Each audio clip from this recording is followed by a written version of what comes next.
部分嘅影片冇咗啊，咁果然要體現咧呢一個不完美就是完美啊！咁咧就之前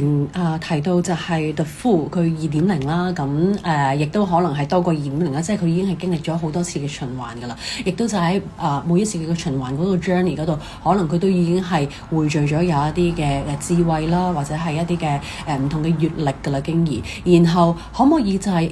再去即係回歸翻去一個歸零嘅心態，但係呢一個嘅愚者已經唔係當初嘅愚者啦，你要記得，咁已經係一個係有一個匯聚咗好多嘢，但係有一個意願再去點樣一個 refresh 咗一個心態嚟到去再上路，係啦，同埋一種輕盈雀躍咁樣嘅，同埋你可能已經經過嗰個喺 judgment 嗰個嘅棺材嘅 figure， 佢係已經沉睡咗啦，或者就係已經恢復元氣咗啦，然後醒來啦，同埋係即係 celebrate 一七啊，然後咧見唔見到嗰條綠色嘅蜈蚣咧，佢都同你一齊吶喊咗，同埋一齊嘅咧沒有去理會後方嗰啲咁樣嘅目光啦，或者嗰啲 judgmental嘅一啲 energies 啦，係啦，咁亦都咧就係咧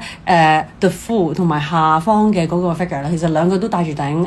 墨西哥帽，其實好可能係同一個嘅人物嚟嘅喎，但係個狀態就非常嘅唔同啦。下方嘅咧係充滿住係受壓㗎啦，唔舒暢㗎啦，甚至乎有啲老態添啦。咁所以咧就好自然不同於上方嘅係一個嘅輕盈啦、雀躍啦，同埋一種 vibrant 係啦，充滿一個嘅活力嘅同埋生命力嘅一種喜悅啊，同埋好奇心。好啦，咁仲有咧就係佢個 suitcase 裏面咧有好多一啲睇到與睇唔到嘅一啲嘅工具啦 instruments 啦，咁所以其實你係真係已經百般武藝，同埋咧